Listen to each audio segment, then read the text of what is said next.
दोस्तों, आपको कभी ना कभी स्प्रेन यानी कि मोच या तो फ्रैक्चर तो हुआ ही होगा। क्या आपने कभी ये सोचा है कि आप उसे प्रिवेंट भी कर सकते थे? चलिए आज हम एक एक्सपर्ट ऑर्थोपेडिक सर्जन से इसी को समझते हैं।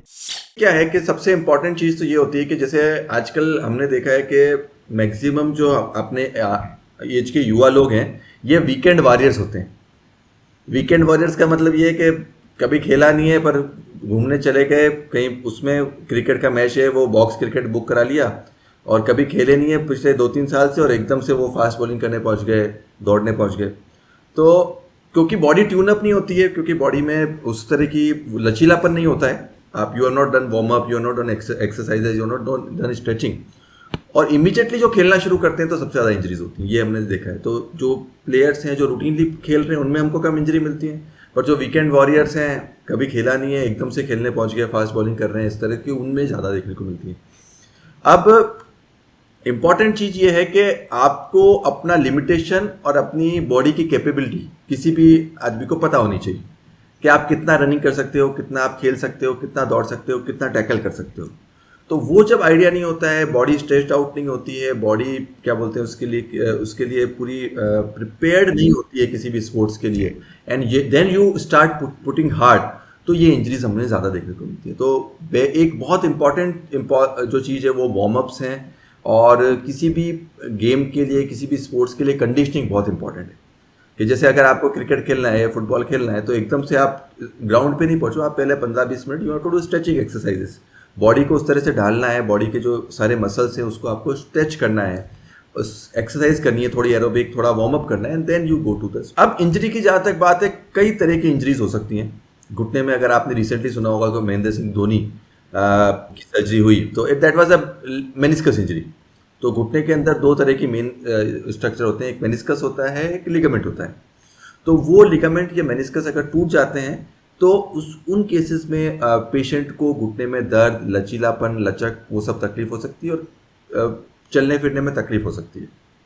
तो इसको सही समय पे डायग्नोस करना, सही समय पे आइडेंटिफाई करना बहुत इंपॉर्टेंट है, क्योंकि अगर अपने इसको सही टाइम पे आइडेंटिफाई नहीं किया तो बाद में आगे चल के हमको घुटने में घिसारा, घुटने में दर्द होने की तकलीफ हो सकती है। तो सही समय पे सही डायग्नोसिस इन सॉफ्ट टिश्यू इंजरीज का होना बहुत ज़रूरी है। हमारे पास दो मेजर मॉडलिटीज़ हैं डायग्नोस करने के लिए। पहला होता है एक्सरे, बेसिक एक्सरे। अगर आपको चोट लगी है, गिर गए हैं, उंगली मुड़ गई है, हाथ मुड़ गया है, पैर मुड़ गया है, तो हम सबसे पहले एक एक्सरे करके देखते हैं कि भाई एक्सरे में ये पता पड़ता है फ्रैक्चर है या नहीं, दैट्स इट। तो अगर हड्डी में किसी भी तरह का फ्रैक्चर होगा तो एक्सरे में पता लग जाएगा।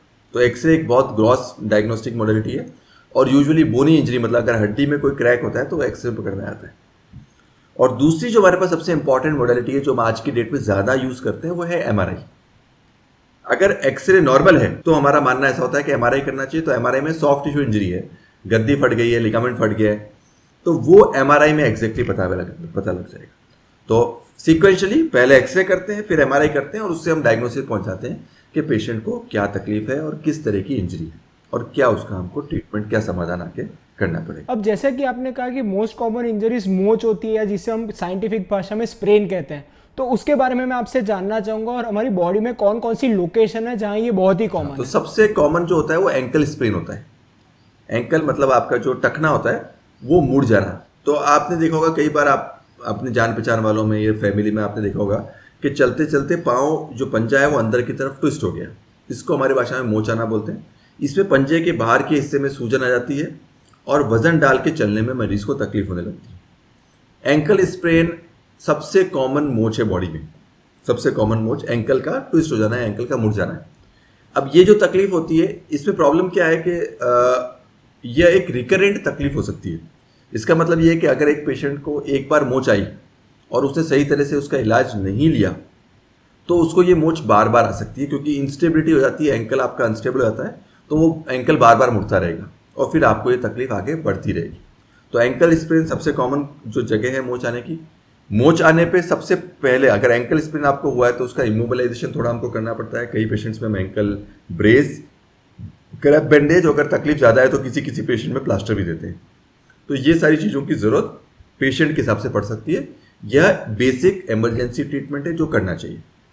अब अगर ये ट्रीटमेंट आपने लिया या नहीं लिया, और उसके बाद एक बार आपको स्प्रेन आया, फिर आप नॉर्मल चलते फिरते हो गए, फिर आप खेलने गए और फिर आपको स्प्रेन हो गया, तब परिस्थिति थोड़ी क्रिटिकल हो जाती है, क्योंकि अगर आपको बार बार स्प्रेन आ रहा है, ये बार बार एडी में मोच आ रही है, इसका मतलब कि अंदर का जो लिगामेंट है वो आपका ढीला पड़ चुका है।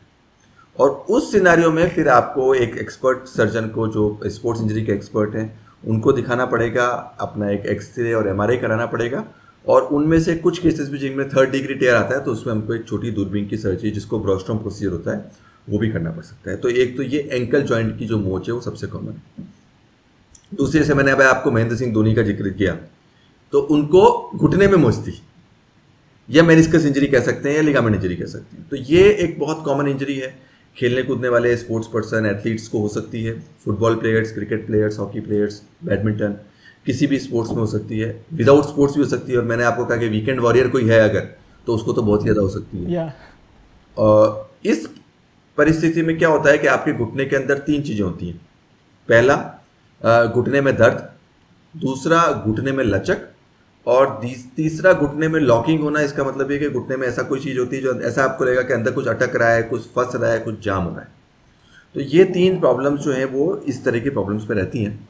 और इसका जो बेसिक ट्रीटमेंट होता है वो ये है कि हम इसका भी एक एमआरआई करके देखते हैं, और इसके लिए स्पेसिफिकली हम एमआरआई के बेसिस पर डिसाइड करते हैं। ग्रेड 1, ग्रेड 2, ग्रेड 3 टाइप की इंजरी होती है। अर्ली इंजरीज़ हैं, अगर ज़्यादा सीवियर इंजरीज़ नहीं है, मोच ही है, तो उसके लिए हम थोड़ा जैसे मैंने आपको कहा कि ब्रेस वगैरह दे सकते हैं और फिर फिजियोथेरेपी दे सकते हैं। और ग्रेड 3 इंजरीज़ हैं, अगर इंजरीज़ बहुत सीवियर है, जैसे महेंद्र सिंह धोनी को थी, तो उस केस में हम लोग जो है वो दूरबीन की सर्जरी, जिसको आर्थ्रोस्कोपिक सर्जरी बोलते हैं, वो रिकमेंड करते हैं। और आर्थ्रोस्कोपिक की सर्जरी करके हम लोग जो लिगामेंट है और मेनिस्कस है उसको रिपेयर करते हैं। आपने अभी कहा कि वीकेंड वॉरियर होते हैं जो मतलब रिक्रिएशनली, खाली मतलब ओकेजनली करते हैं, जैसे बॉक्स क्रिकेट ओकेजनली खेले जाते हैं और एकदम पूरे जोश के साथ खेलना शुरू कर देते हैं। जोश के साथ मतलब देयर इज इंटेंसिटी हाई होती है और खाली एक ही दिन होता है, उसके आगे पीछे कुछ होता नहीं है। हाँ, और उसमें इंजरी के रिस्क भी ज़्यादा बढ़ जाते हैं। तो मैं आपको इसके बारे में पूछना चाहूँगा कि ऐसा हमें क्या अवॉइड करना चाहिए, मतलब कितना इंटेंसिटी हमें अवॉइड करनी चाहिए। जैसे मान लो कि आज मैं नाइट क्रिकेट मैच खेलने जा रहा हूँ, तो क्या क्या चीज़ मुझे ध्यान रखनी चाहिए कि क्योंकि इंजरी रिस्क तो है, क्योंकि आपकी बॉडी कंडीशन नहीं है, तो हमें क्या क्या ध्यान रखना चाहिए। पहला चीज़ तो ये कि आप खेलने जा रहे हो उसके पहले कंडीशनिंग कर लो। अगर आप नाइट क्रिकेट खेलने जा रहे हो तो पहले 15 मिनट उसके पहले आपको जॉगिंग करनी है। सबसे पहली चीज़, फर्स्ट चीज़ कि आपको पहले सीधे क्रिकेट ग्राउंड पे नहीं जाना है, ग्राउंड के आसपास का आपको पहले 5 चक्कर लगा के आना है सबसे पहला। उसके बाद बॉडी की स्ट्रेचिंग करनी है। Stretching starts from head and up to toe, पूरी बॉडी की स्ट्रेचिंग एक्सरसाइज करनी है आपको। इसको वार्म अप भी कहते हैं। उसमें आपको नेक से लेके, शोल्डर से लेके, एल्बो से लेके, बैक, हिप्स, नीज, सबकी आपको स्ट्रेचिंग एक्सरसाइज करनी है और कंडीशनिंग करनी है। शोल्डर स्पेसिफिकली, जैसे हम अगर आप फास्ट बॉलिंग कर रहे हैं तो हम लोग इंटरनल रोटेशन स्ट्रेचिंग रिकमेंड करते हैं। इसका मतलब ये होता है कि आपको हाथ को अंदर की तरफ इस तरह से घुमाना रहता है, आपको इस तरह से हाथ को स्ट्रेच करना है। टिपिकली अगर आप फास्ट बॉलिंग कर रहे हैं तो हाथ को अंदर की तरफ स्ट्रेच करने का इंटरनल रोटेशन स्ट्रेचिंग एक्सरसाइज है, वो आपको करना चाहिए। और वो करके आप काफ़ी हद तक जो शोल्डर की इंजरीज हैं, थ्रोअर्स इंजरीज हैं, आप उसको प्रिवेंट कर सकते हैं। आपने सुना होगा जवागल, श्रीनाथ, इन सबको थ्रोइंग इंजरीज, इसको हम स्लैप टेयर बोलते हैं। तो फास्ट बॉलिंग अगर आप कर रहे हैं और अपना जो इतना एफर्ट है उससे ज़्यादा एफर्ट मार के आप फास्ट बॉलिंग कर रहे हैं, तो कंधे के अंदर स्लैप टेयर्स या लेबरल टेयर हो जाते हैं, और उनको भी दूरबीन के द्वारा, आर्थ्रोस्कोपिक सर्जरी के द्वारा रिपेयर किया जाता है। तो आपने सुना होगा कि जवागल श्रीनाथ को इंजरी हुई थी और उसके बाद उसका दूरबीन से रिपेयर हुआ था। तो वो सारी चीज़ें टिपिकली फास्ट बॉलर्स में, जिनको थ्रोइंग स्पोर्ट्स आप बोलते हैं, किसी भी तरह का थ्रोइंग स्पोर्ट्स आप खेल रहे हैं, you must have heard about this Neeraj Chopra.